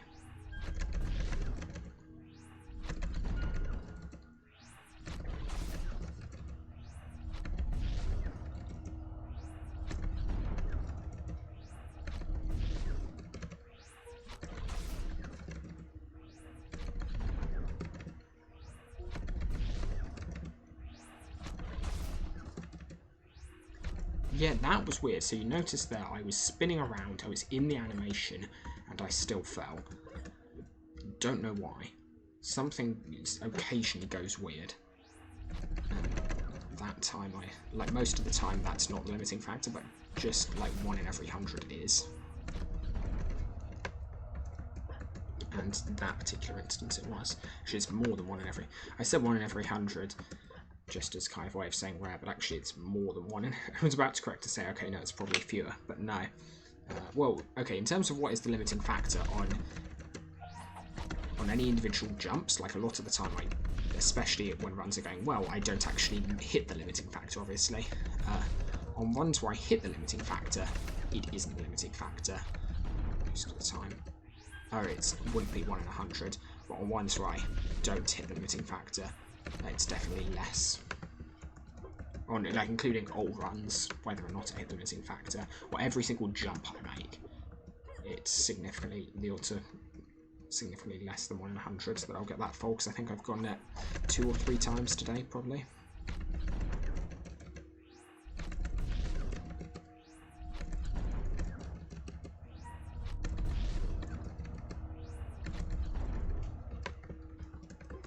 Most of my runs end on something like that. This is very odd. The laggier my computer got, the laggier the game got, the more I performed that other kind of jump, which possibly gives some information about what was causing it. But that it was increased when the computer got laggy, that should tell something.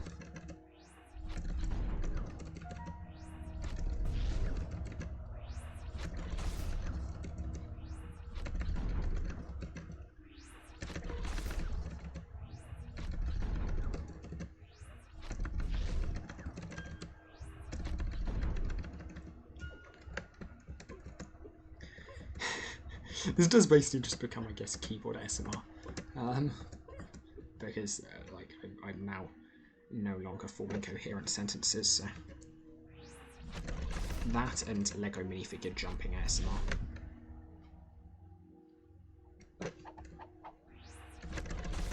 Because you don't even get the Lego minifigure jumping sound effect, do you?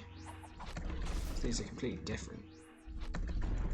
I also, for what it's worth, I remember spring shoes from live. I remember thinking, oh, that'd be so cool. I remember thinking they were an item you could equip, and I was like, wait a second, there isn't a shoe slot. I thought it was like something that just increased your jump height, which obviously isn't, and they would never have done, because that would be too game breaking. Oh wait. Yeah, okay, that was another Another fall. Don't know what causes those.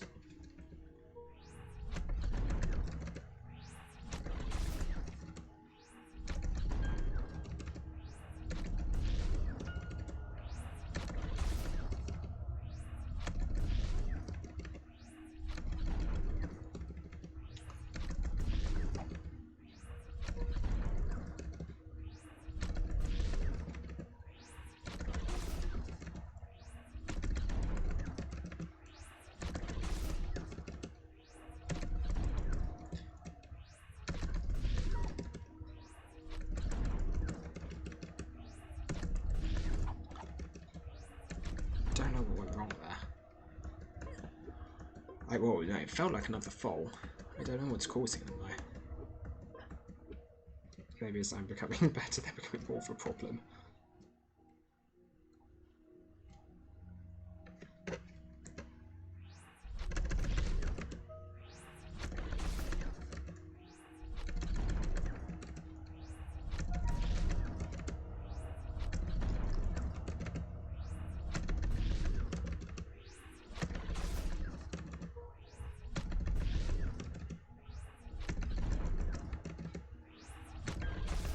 Losing too much height in this run, so let's see if I can build it back up.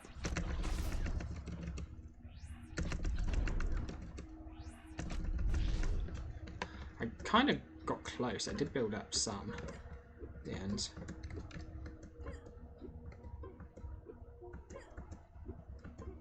My arm also started hurting at the end of that one.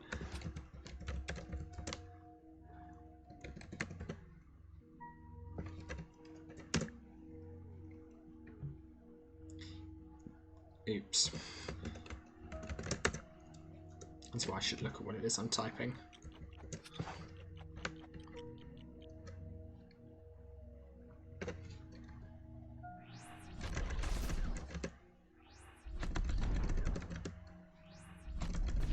Note increased lag. Okay, the increased lag is due with me giving myself items.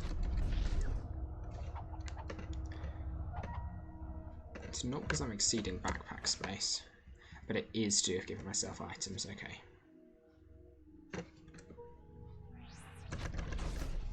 And it is solved by switching minifigure out and back in again. I cannot believe I'm spending nearly 2 hours on spring jumps. I've gotten so much better at them, in fairness. Like, this was worth it from the perspective of getting loads better at them. From the perspective of all possible ways I could be spending my time, yeah.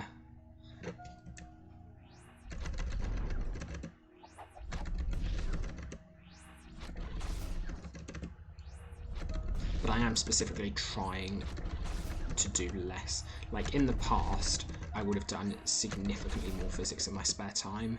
I'm now kind of trying to keep that to a minimum. Just because it feels like it'll keep a little bit of a healthier work-life balance. It's close. We're getting a lot more close runs now, though. Which is positive. Wish the music in Nexus Tower a little bit more exciting, if I'm honest. I just very optimistically tried to use an item in slot 6. Be cool if that had worked. I discovered actually the devs had left in the flight item in slot 6. No one had ever tested pressing 6 on the keyboard.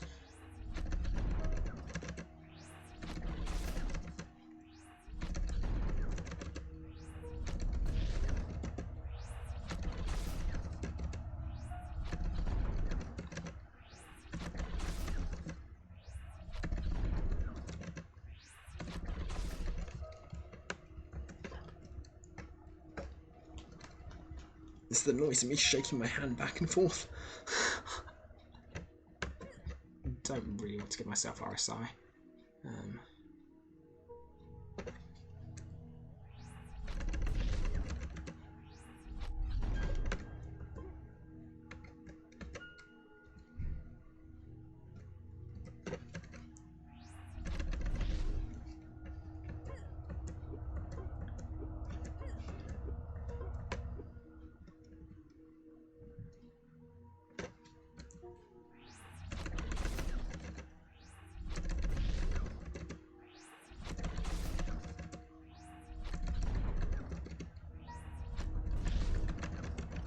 further than I intend on going.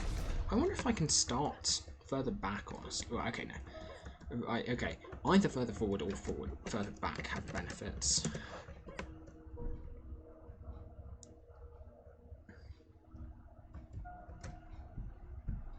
Like, initially, the only reason I picked that starting point was because I didn't think I could gain enough height. Or I didn't think I could gain height. Whereas now I know I definitely can.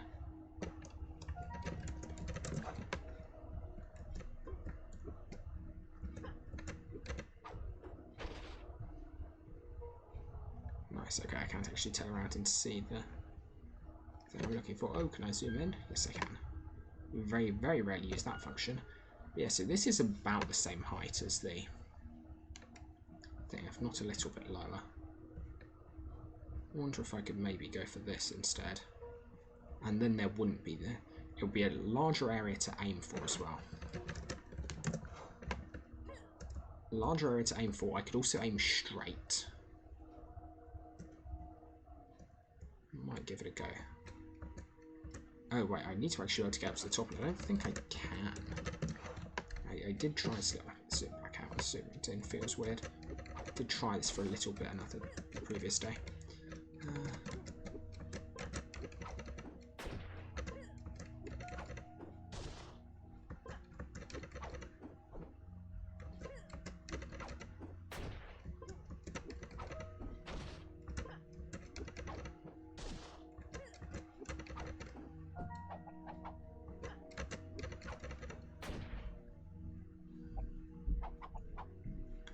I don't think I can get up there. So I know this top part isn't standable.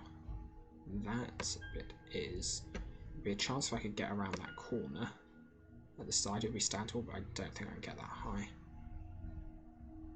So I think my best bet would just be trying to go straight forward here.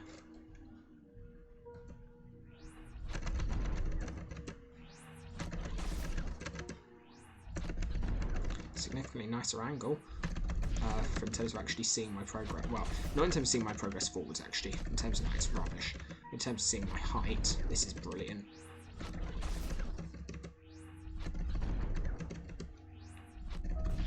And it doesn't matter how far forward I've gone, it just matters how...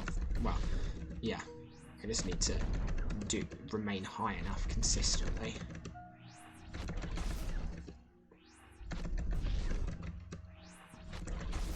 Choking slightly.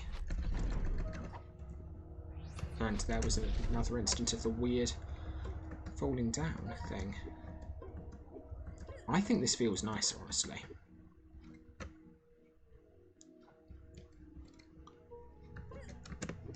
Requires a bit more of a setup. Because that's kind of a hard jump to make. It's like not difficult in this grand scheme of things, but I can't do repetitions as quickly if I have to set that up every time.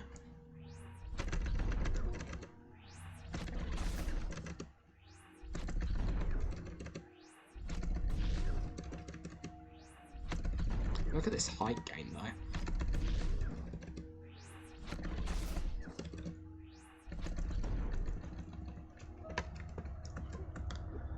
I'm really torn, because someone... Okay, what if I just... I don't want to start further back, because further back means I have to pull this off longer. I think I'm just going to aim for that, though.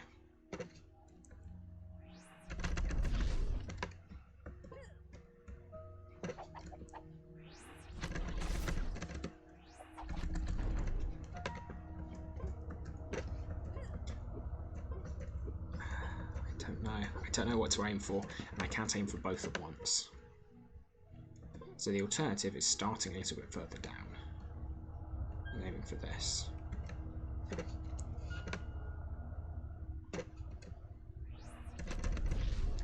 That's bad, because that reduces the distance I have to travel whilst remaining high, and given I was getting too high before,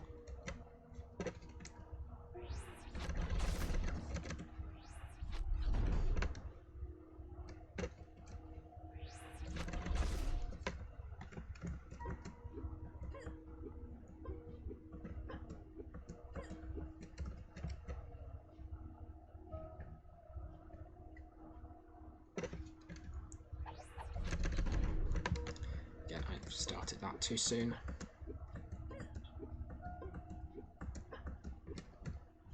It's interesting. You can't actually rely on timings. I think that's what I'm trying to do internally at the moment. Let's rely on timings, but they don't work. They're not consistent. I don't think. Either I'm not consistent enough, but the game is. I honestly think it might be the game, because we did look into using keyboard input stuff for particularly difficult things, just to see if it were possible.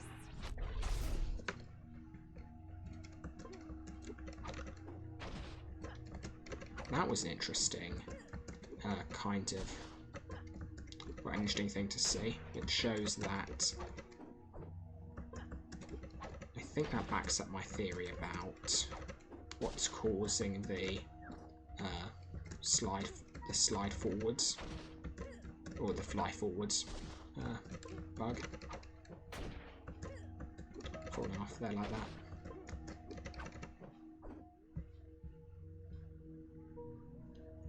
Okay, let's give this another go. That confirmed it.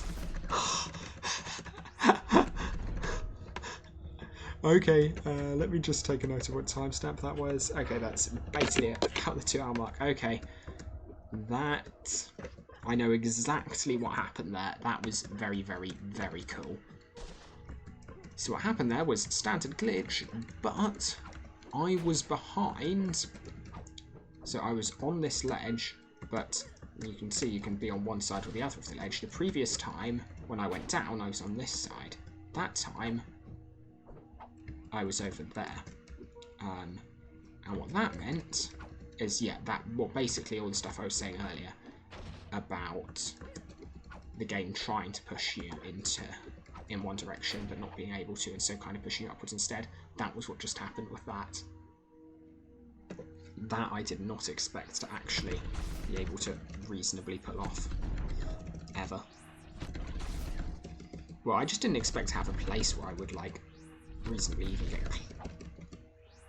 Would it be even, like, the opportunity to really see that, I guess, more than anything else.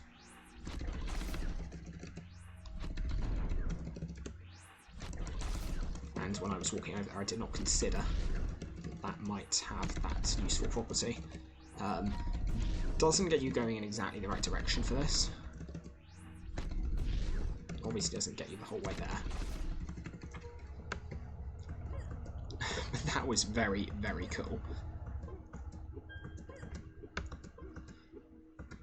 A rare success. Or a rare instance, I guess, of predicting a bug and it actually existing. I guess I've had a couple of those. Got one confirmed the other day as well.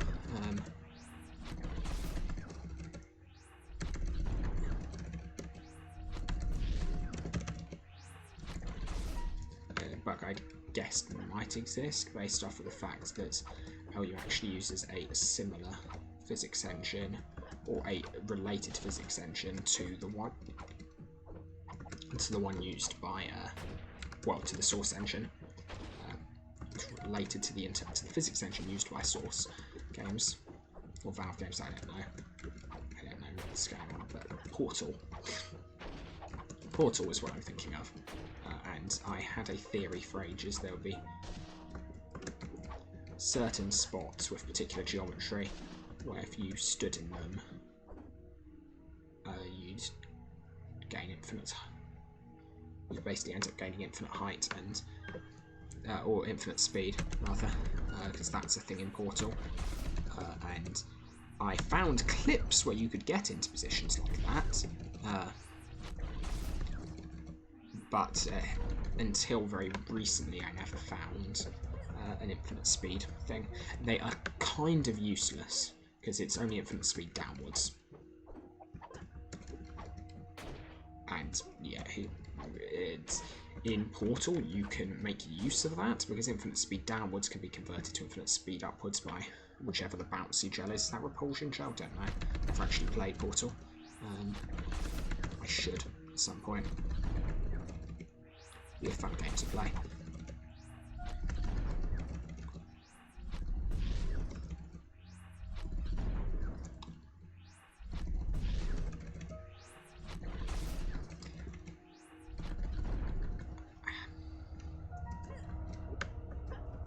Okay, well, I think I'm going to call it here and call this a success. So, yeah. Multiple attempts that were high enough to hit this ceiling. And so had I started them further back, probably would have been successful. Multiple examples of the fly forwards bug. One example of the fly forwards bug letting me go down, and one example of it shooting me upwards, which I think is so cool. And as for actually pulling off this outbound glitch, I feel we're closer. Definitely not yet there yet. It would be lovely if I could get up here, honestly. But we are closer. Thank you for watching, I guess. I've been Intro You, has been played on Uchu, and I'll see you around. Bye.